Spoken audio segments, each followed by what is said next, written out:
On Second Shot, we tackle 2 new headlines every week to find out what kind of wisdom the world is dishing out today. And we want you to be a part of that. When you see a headline you want to take a second shot at, or if you're looking for advice, or just want to tell us what you think of the show, email us at secondshotcast@gmail.com. If you like what you hear, rate us on iTunes. This helps us move up in the ratings so more people will see us. And if you want to hear more, subscribe to the show so that the new episodes will get straight to you every single Friday. We love you. Thanks for listening and enjoy. Heath Oaks is a millennial mogul whose ignorance on fire led him to fail his way to success. Jenny Anchondo is an Emmy award-winning journalist whose sharp eye and biting wit have led to her storied career in television. Together, they tackle today's headlines in a way only an odd couple with a dash of perfect opposite can. So kick back, relax, and join the conversation. This is Second Shot with your hosts, Heath and Jenny. Hello, everybody. Okay, it's my voice again doing the intro because we kicked Heath out for one more episode. Who needs him? Who? Really? I know. Right? It's, summer schedule, kids gone wild. We're all here without our supervisor. Yeah. Hey, everybody, I'm Jenny Anchondo, along with Zach and Matt. Hey, guys. Hey. Hello. How are you? And Maranda Kirk is here, back by popular demand. She was the one who explained the Enneagram last time, and now we're gonna, kind of get into some other stuff. Hello, I'm glad to be back. So we talked before last episode about how Heath and I had made this thing where we only do one social event per week. And congratulations, last night our lame dinner of taco salad with you guys awesome. was our social event of the week. We had them over, and it's funny because ever since having Brighton, I just am so reluctant to have people over because our house is such a disaster. Mm-hmm. And Heath's like, John and Miranda are okay with it. It's fine. Yes, we do not care. It's fine. And it wasn't a disaster. Well, it was housekeeper day. Yeah. So even better. I kept it clean for 30 minutes after she left. You just clean the rooms that they're going to go into, and you put everything else in the other rooms. I know, right? That's the secret. Don't go back there. Don't go back there. Right. So if you guys missed last episode, I highly encourage you to listen to that one first if you can, or listen to both of these in combination. So it'll be episode 121 and 122 because Miranda explained the Enneagram. Now she's also a coach, and I want to speak about her credentials just so you guys don't know I'm not having any old random coach coming in here and talking to you. So she went through the Coaching Mastery Certificate Program, which is approved by the International Coaching Federation, and she also went through the Coaching with the Enneagram Certificate Program, also approved by the International Coaching Federation. So we talked before about how a lot of our listeners are trying to up-level their game. Personal development seems to be a hot topic, in terms of being high interest with people who've been listening.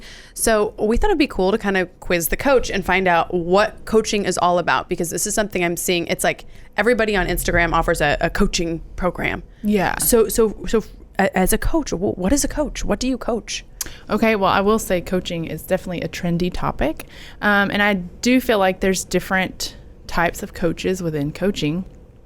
I know for myself, it's more of a personal growth coach.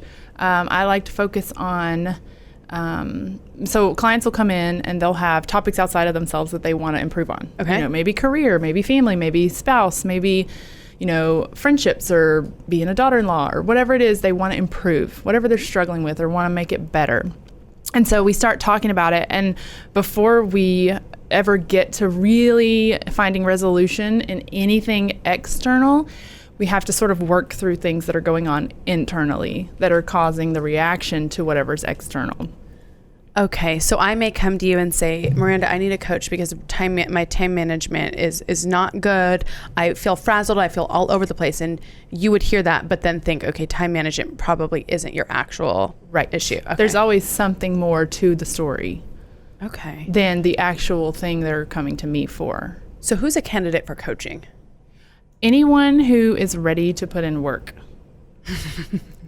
Well, guys, are you ready? Well, hold on. So meaning if you're just kind of so-and-so told me I should get a coach, but the whole idea of coaching is the coach is there to just basically ask you questions, to get you to see things from different perspectives, to inspire you to come up with what is going to work for you so that you can actually succeed at the steps and the goals that you're laying out before you. If you have a coach that is just telling you what to do, you have no inspiration, no drive to do that. It's kind of like the analogy of like, you know, someone tells you need to lose 20 pounds. Well, you're probably not going to lose 20 pounds until you're ready to lose 20 pounds. Amen. It's the same thing. Like, you know, if you have a coach telling you what to do, that's really a mentor consultant. That's not really a coach. Yeah. A coach is someone who's going to lead you along the way and inspire you to come up with solutions that you have insight on and that you come up with so you can actually fulfill those. I think it's interesting how you came to this position, and I think that your story, a lot of our listeners will relate to your story because you were a teacher first, and that's what you went to school to do, and then have 3 amazing kids, and were a stay-at-home mom for 9 years, 11 right? years, or 11 years. Yeah, 11 years. Oh my gosh. Right. Okay, so then you didn't mean to really discover this new passion for coaching, right? But you came about it through your husband's executive coaching, right? Yeah. So I didn't know about coaching. And so about probably 4 years ago, I kind of went on my own journey with therapy and, you know, kind of hit that wall I was talking about in the last episode about how you do things a certain way your whole life and eventually life catches up with you. And so I was like, I'm going to look at what I'm doing here. What am I doing? I had 3 kids and my life was very ideal, but inside I just wasn't feeling great. And so I was like, I'm going to do something about this. And so that's the thing, like you go and you know, that's how I discovered it. So on my own journey, I then discovered, man, I really do have a passion for figuring out why people do what they do and how to improve your life based on what you can do, because you only have control over yourself. That's it. And so that's really the place to start. Okay. So then you went on this journey, kind of got coached yourself. Oh, yeah, totally. And then decided, okay, I would like to have this as a career, and then got the education for that. Yeah, so my husband was like, hey, we have coaches. I have a coach at work. And I was like, oh, what's that? And so he kind of told me about it. And then we went to this retreat that his coaching company had, and that's where I discovered I want to do this. And so then I just kind of went from there with planning, you know, finding the best training program and things like that. And I was just coaching without the Enneagram. But then I discovered, like, okay, man, all these clients, they're coming to me and we're talking about things, but we're always getting back to them. Like, what's going on inside of you to make you desire this change or whatever it might be. And so that's when I found interest in the Enneagram. You know, what could propel people along faster. Okay. And so you guys, again, if you missed the last episode, you've got to go back and listen to the Enneagram, try to figure out your type, and then come back to, you know, to this episode to kind of see how that can help. Because you were saying, if they know their type, then the coaching is more successful. It's just more productive. Okay. Yeah. So like, what is an end result? If somebody's going to a coach, because I hear something like this and I think, well, I don't know, I'm not a CEO. Right. I'm not running a big, you know, corporation. Do I really need like a coach? Right. So it's basically to gain the value in coaching is to gain awareness, gain insight, and get the thoughts that have just been going around in your head over and over for years, get them out, put words to them. And so your coach, you know, you can talk to your spouse, you can talk to your friend. They might not challenge you like a coach would to really put what is it? Because I feel like we're all drawn to see what we don't want, and we're all drawn to see what's not working. But it's like, you need someone to challenge you. What do you want? And when you have to actually put words to that question, you're going to be like, oh, like every client I have, when they say the answer to the questions, they're always surprised by what they said. Oh, that's you know, it's like, interesting. oh, well, that's what I've been, you know, telling myself, but that's not my definition of success. Well, so when you say this, I sort of relate this a little bit to, like I had just gone through this journey of I had put together a new reel, like a new on-camera reel, and I sent it to some of my colleagues in the business. We've all been doing this for, 15, 20, 25 years. And my friends were like, you rock. It's so good. Oh my gosh, dynamite, killer. And I thought, I wonder what somebody really thinks. So guess what I did? I hired somebody to come and look at it and paid a professional who doesn't know me, who's based in LA, who was able to look at this and say, this is not what somebody is looking for. This look is not right. This sentence is not ideal, because she doesn't know me, and she was able to find like my broadcasting skills on a different level too. Right. I guess because I was, paying her to look deeper, but also for me to look at myself. Yeah. I suspect coaching can kind of do that. Yes, it's kind of like that. It just brings out awareness and insights is the main goal. Because once you have that awareness and that insight, that's not something you can just unknow. Really quickly, if somebody's looking for a coach, what should you look for? Is there I know that you went to a certification. Is there a name that we should look for, a credential we should look for? I mean, not all coaches. So there is a broad spectrum with coaching because it is trendy. So there's things from like online certifications where you can do something for a day or two and you're done. There's weekend ones. I mean, I think it really comes down to the heart of the coach. Like, what is their passion really for this? And it's kind of a knack you have. Like, do you really have it? Like, do you really get it? Do you get how to see things from a different perspective? Can you see the big picture? Can you challenge these people to have insights and awareness around what they want to do? So if you find a coach that you're willing to work with, I would say for sure you need to sit down with them and discuss, what does coaching with you look like? You know, what's your theory behind coaching? You know, how does this work for me? You know, kind of just the guidelines of how it works, because not every client is going to match my coaching style. Okay. And so there definitely needs to be conversation. So if you run into a coach that's not willing to spend time, you know, without charging you, spend That's time what I was with wondering, you. like, what's common practice? Like, do most give a free first sit-down meeting? If someone's not willing to do that, I would say that's probably not a good idea. Okay, I mean, that's a red flag. I feel like you need to know both ways. Like, I love to coach everybody, but I might not be everyone's, first pick as a coach. And so I think having a face-to-face cup of coffee if you're in the same town, or just a phone call even, just to discuss working together, what that's going to look like. Something I've heard a lot for young folks, I've heard you should always look into getting a mentor, right? What's the difference? Okay. Because there is one. Great. That's a really great question. Good question. Thank I you. love Yeah. you, Apple Zackintosh. That is a great question, Yes. Zach. Thank Okay. you. Yeah. So the difference between a mentor and a coach is a mentor is going to be giving you ideas and kind of telling you, if you're a teenager in high school and you're having, a trouble with a friendship, a mentor is going to say, why don't you tell her this? Why don't you do this? But a coach is just pretty much going to ask you questions, because the whole idea is for it to come from you, so that you're more driven to go through with it. Yeah. Because what I think is best for you might not be at all the way that you're designed to do something. Like, I would say, well, you need to sit them down and have a direct conversation. Sure. That might be the worst thing ever to tell you to do for who you are. And so, but by asking you questions around what you want, or, what would be an ideal resolution. It would be the worst thing for Zach. Well, that's what I'm saying. worst. But depending on what you want the resolution to be, you could come up with something by me challenging you to put words to things. Yeah. And you would come up with something that works for you. So that when you leave and we have that 2 week, because, coaching for me, it's every 2 weeks. So you have 2 weeks to successfully complete whatever steps we decide, Sure. that you're going to work on that week. So it's something you want to feel like you can do. So if I just tell you what to do, where's the value in that for you? As a coach, how do you perceive failure?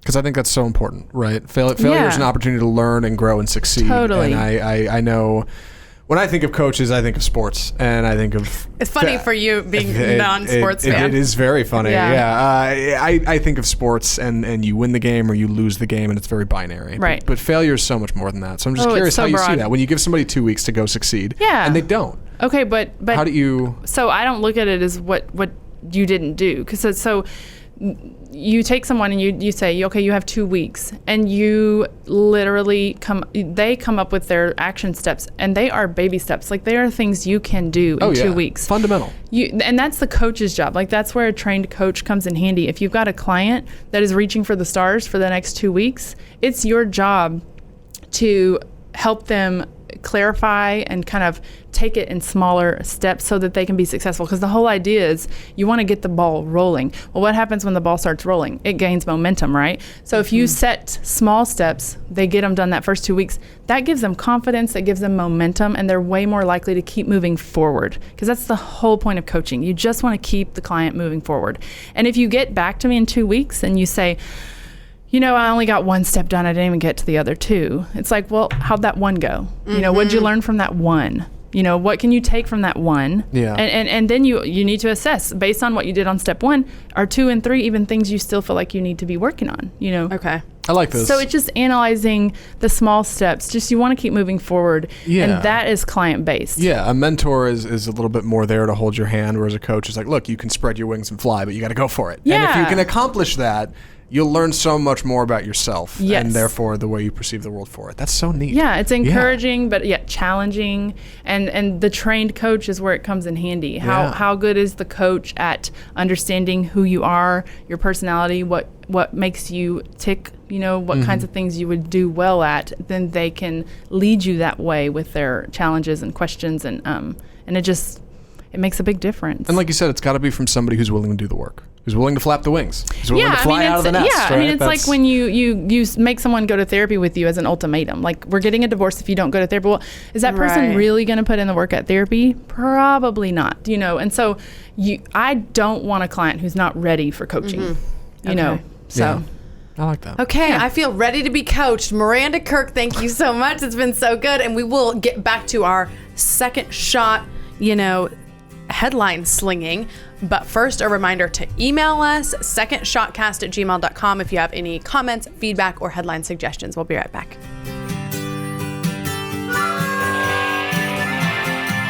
He makes up words, she translates them.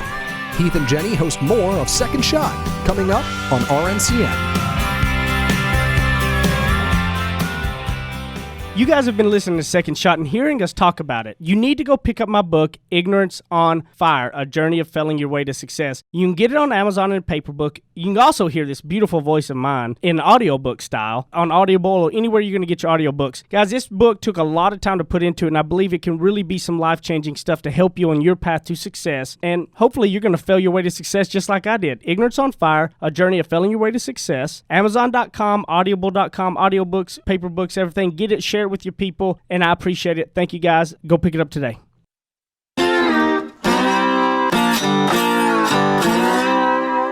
Ready? Aim. Fire. Second Shot is back for another round on RNCN. We are back to our headline slinging, as I said it last night, which I'm going to try to make a thing. You should. Headline slinging. Yeah, that's a new one for me. I didn't know that's what we did here. Well, like, instead of, I don't know, is that a bad connotation? Am I like saying something that I don't even realize is like a bad... No, I'm just Okay. I haven't thought of it that way. We're slinging out headlines. Like, Yeah. instead of news anchor, I'm going to say I'm a headline slinger. Yeah. Like, on my resume. I don't hate that. Okay. But I'm a millennial. No, I think it would be perfect. If the hiring managers were Right. millennials, I think they would like it. I think anyone else would toss my resume. It's funny the way people can perceive simple words differently. The other day, somebody caught me for using the term slide. I said I slid into Their DMs. working for a job or something. Yes. Now that has a connotation. Yeah. I slid into a new position and they were like, oh, do you like know somebody or did you get into it? I was like, no, I mean, I worked hard and like that's how I. It does sound what very do you say? sneaky. Oh, Right. yeah. It sounds sneaky and conniving and I didn't mean like it almost to. lazy too. Right. I just meant it because it was a smooth transition. It was a slide. But like, I don't know. Somehow people, I don't know. Our first headline, all right, for the Okay, show. let's hear it. Forcing a smile at work may turn you into a heavier drinker off the clock. It's depressing. If the smile you wear at work is plastered on for customers, you may be hitting the bottle harder than your happier coworkers. A new study from Penn State and the University of Buffalo said the study focused on people who routinely work with the public, such as teachers, nurses, and people in the food service industry. Apparently, the whole idea behind this is if you're hiding your feelings, if you're suppressing your emotions, how you really feel at work, you might get away with it from 9 to 5, but when you get home, that stuff's going to come back harder than it was before because, you know.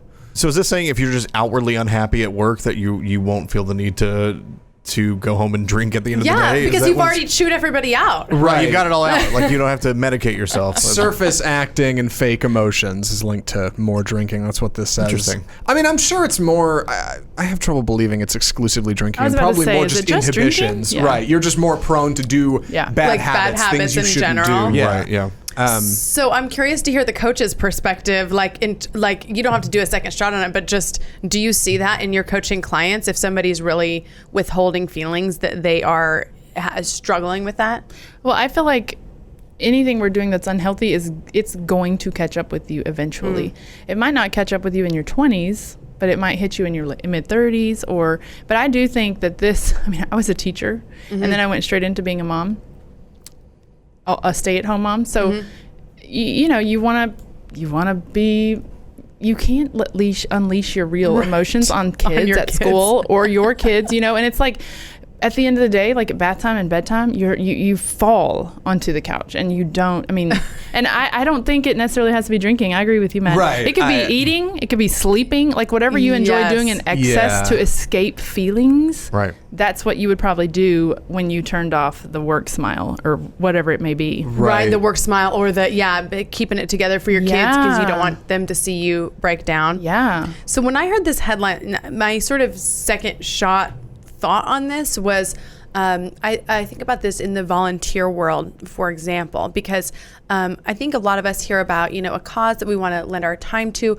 and we want to do it. And so sometimes we don't realize it, but we are doing it out of guilt and we are not actually giving into that with our full selves. And I really caution people against being the person who volunteers for everything, because you're really not, I think you can harm yourself because you're not, we talked about prioritizing, if it's not something you really want to do, but also you're not helping that organization either by being the bitter volunteer or by being the martyr or the person who's like, yeah, well, I said I'd be on the PTA or, I said I would help with, something at church or something like that.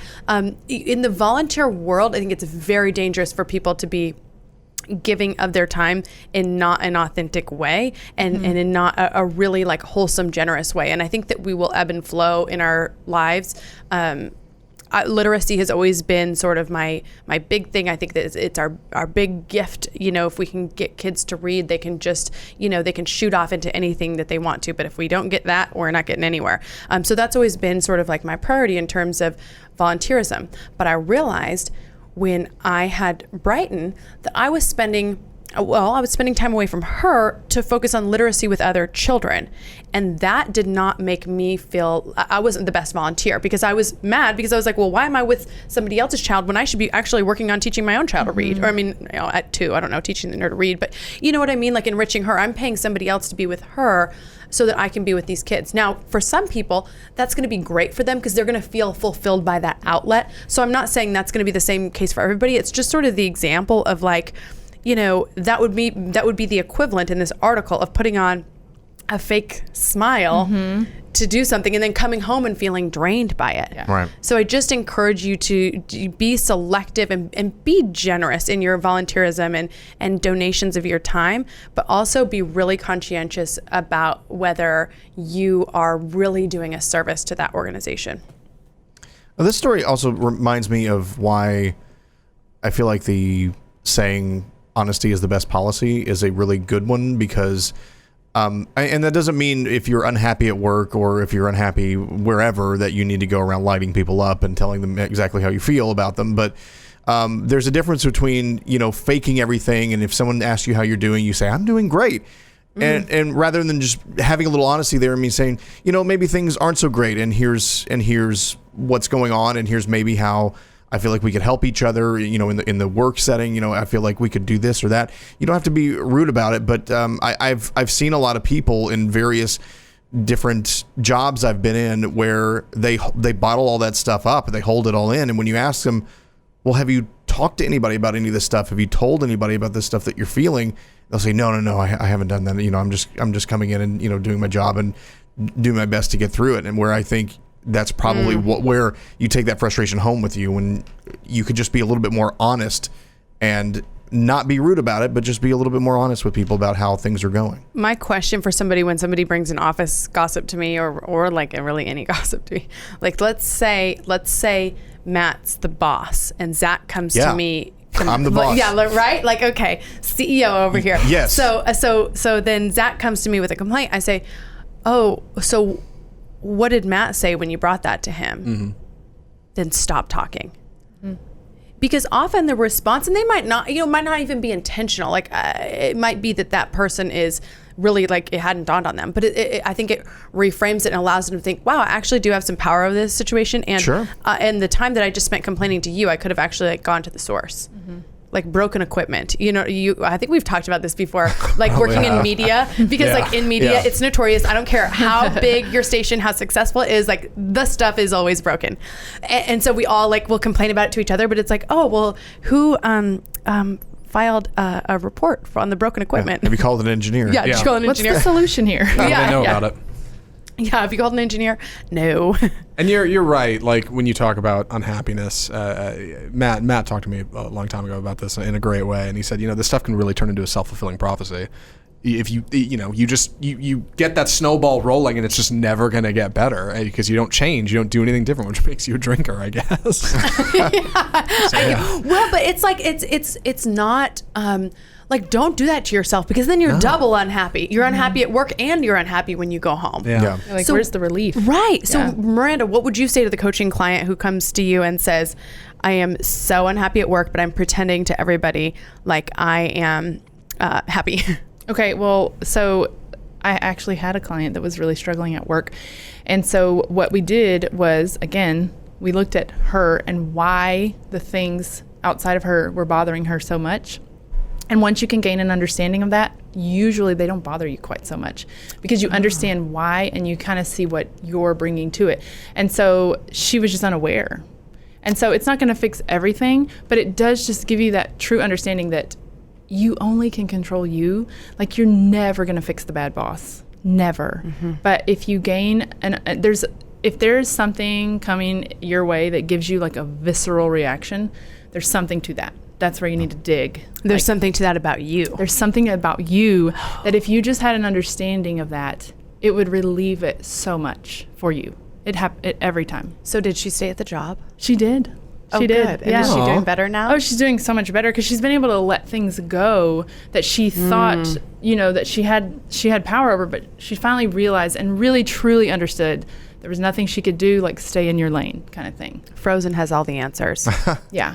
Let it go. That's true. That's true. So it all comes back to you. It really does always come back to you. And I'd also say you're probably not hiding it as well as you think you are if you are faking a smile at work. Oh, totally. Like it is coming through in one way or another. It's like a slow gas leak coming out somewhere.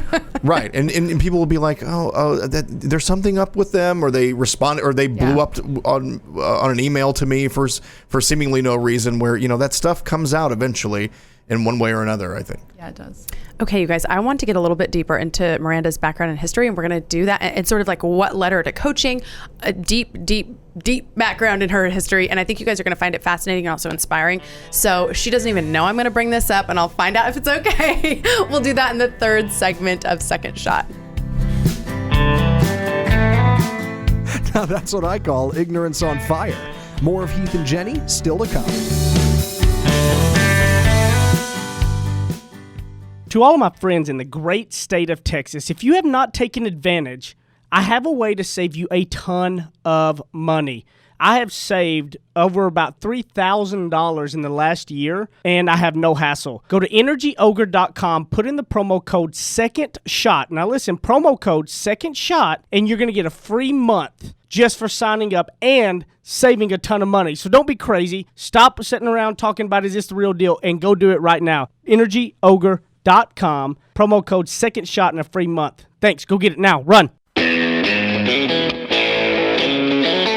Kick off your boots or suit up. The choice is yours. Welcome back to Second Shot on RNCN.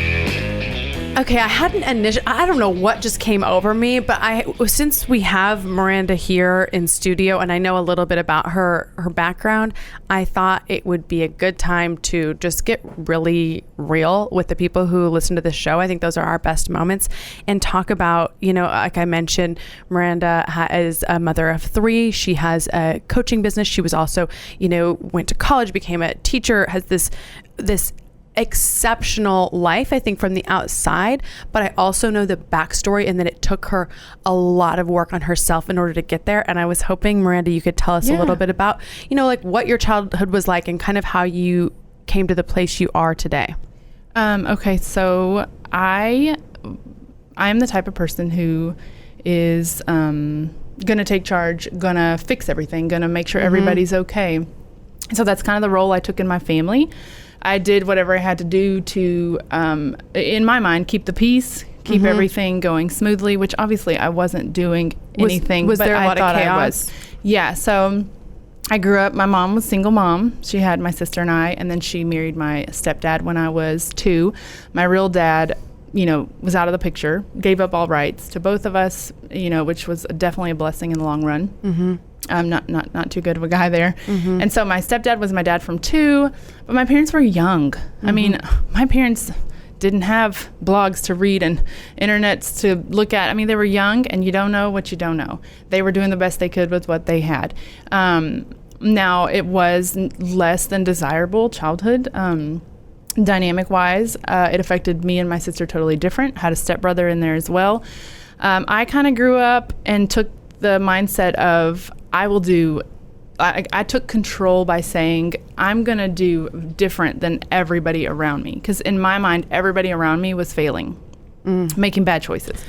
So what kind of stuff, or what were you seeing from like a child's point of view? Well, so just like, my parents' marriage wasn't healthy. And then I had, family, everywhere I turned, there was a difficult male who was, had a temper or was never satisfied or just grumpy, or just from grandpas to uncles to, it was just everywhere I looked. It was just, my grandmother was literally my saving grace. She was everything to me. She taught me about faith from an early age.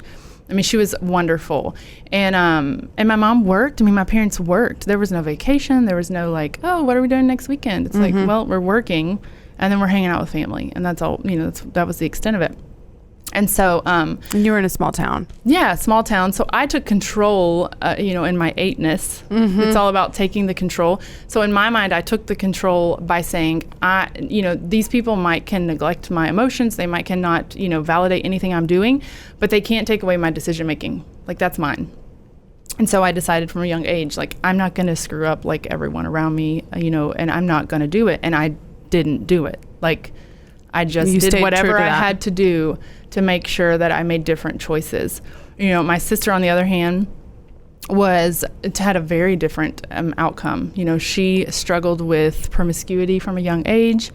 Then she went on to drugs, and then it got, really, really off the rails. And then she actually is missing, has been missing for a very long time. And it's just a strain. It's just so difficult now that I have children on my own. I can't imagine. And so I do believe that seeing my family dynamic and kind of seeing what my parents lacked, the tools and the awareness, and, they were carrying their own trauma that hadn't been dealt with, and then passing that along. And it's just this pattern. But I was I'm going to break the cycle. I'm not going to this is not going to be my story. I'm going to change this. And the way that I did that was, faith is a big part of my life. So I am very confident a lot of it was, God just protecting me. But yeah, and of course, since I'm an 8, I felt like I was very unaffected by all of it. I was I did great. I came through it, I'm fine. But then, like I said, mid-30s, it catches up with you. You're standing in your kitchen and your kids are driving you crazy and you're on edge and you don't know why, because everything's great around you. And that's when oh crap, I need help. Something's off. Because you felt like you hadn't actually dealt with no, those I hadn't situations. felt any of it. I just took charge and took care of it. Okay. And I did my part. Which it seems like was good in the time, it was a great coping mechanism, but it did not, I couldn't do that forever, because I got to a place where I felt very unvalidated, and I started, acting out, wanting, validation and credit, because in my mind, I had done things so well, and no one, I was invisible. And it wasn't because I wasn't valuable, it was because no one around me had time to see me. They were dealing with their own stuff. It was it just wasn't your traditional household where you take time and talk to your children. And it was just get up, go to school, we got to work, we got to pay bills, we're barely paying the bills, we got to keep going. And so you don't know what you don't know. So it sounds like you sort of went on this journey then in your 30s to Yeah. kind of heal. And is that something, I mean, how long does it take to work through an entire life? Yeah. 30 years worth of stuff. Yeah, I mean, I would say once you really surrender to yourself, like once you really say like, okay, I'm a sinner, like I'm in this world, I struggle. I don't have it all figured out. Like once you really bust yourself open for, dissecting yourself and looking at everything with a fine-tooth comb, that journey never ends. It just keeps going. I mean, I'm still always looking, always searching, and always figuring out new things, but through that journey you get forgiveness, and you get you get peace with your story, and you get understanding. And so the anger and the bitterness is what releases. Do you think any of that, I can't imagine being in a situation where your sister is missing, actively missing. Yeah. Did that precipitate some of the self-development for you? Or was did that coincide with? I think that seeing the lack of knowledge, now that once I was a grown and had my own children, and valuing family almost to the extreme because of my situation, it has developed the passion that I have for healthy relationships and a family dynamic and strong communication, and always being willing to learn about yourself. And because those are the things that keep situations like that from happening. It's definitely no coincidence you got into teaching, right? Shaping and molding others, and like helping people kind of find. Well, I think it was just one more step. Coaching. Yeah, I think it was just one more step along the way of God slowly showing me, like, this is what I've made you for. This is what your heart's after. And so when I discovered that, and it's just been building and building, and it's so incredible to see it all coming to fruition. She's in our prayers. I want you to know that too. Thank you very much. I didn't want you to, that sentence to go on without acknowledgement and without you knowing. Since the day I heard that story, it's like, I think about it. Yeah. How could you not? So that I just want to make that clear. And I also want to tell our audience, I wanted Maranda to share this just because whatever phase you're in right now, our younger, listeners who are just kind of maybe getting out of a similar situation and thinking like, I can't have all that wonderful life that Maranda has, where, she has this, happy marriage and, and these kids and this job and fulfillment. Like, you can have that. And it took her work. You did a lot of work on your own to really dig deep. And that's sort of what these last 2 episodes have been about. But I appreciate you sharing your past so that people can see that you didn't just come from some perfect family with, a couple of, Harvard grads as parents, and it was easy for you to just go get this, coaching certification and live happily ever after. Right. You've done the work yourself too. So thank you for being open about that. Yeah, no problem. Where can everybody find you? I want to make sure that they get your information so they can follow along on Instagram and on your website. Yeah. Okay. So I'm on Facebook and Instagram, and both are, Maranda Kirk Coaching, and it's MAR, not MI. It's an important detail there. Yes, it is. That you will never find me if you don't know that. And then I have a website as well with more information about what I do and kind of what I offer, and that's at marandakirk.com. So MAR again. That's been a perk of having my name spelled different, was all my handles and websites were available. They were that's awesome. Yes, they were just waiting for you. I know. And so, so you can find me, and, coaching can be done, via like online face like Skype or something. Yeah. Or you can just do phone conversations. So it doesn't have to just be, you come all the way to San Antonio because I'm in San Antonio. Yeah, we didn't even mention she's based in San Antonio. So we definitely have audience members in San Antonio. But like you said, I like the idea of virtual doing that too. Telecoaching. So you guys, since Heath is not here, I decided we should give away some of his books. Okay, there we go. I know Break where they all the are rules. kept. I know how to have access to them. And it's been a really long time since we've done a giveaway for our listeners. And it's been, as our audience, it's like been strong and mighty and growing. And we've been getting different people from all over the US, all over the world. And so we wanted to do a giveaway of Heath's book.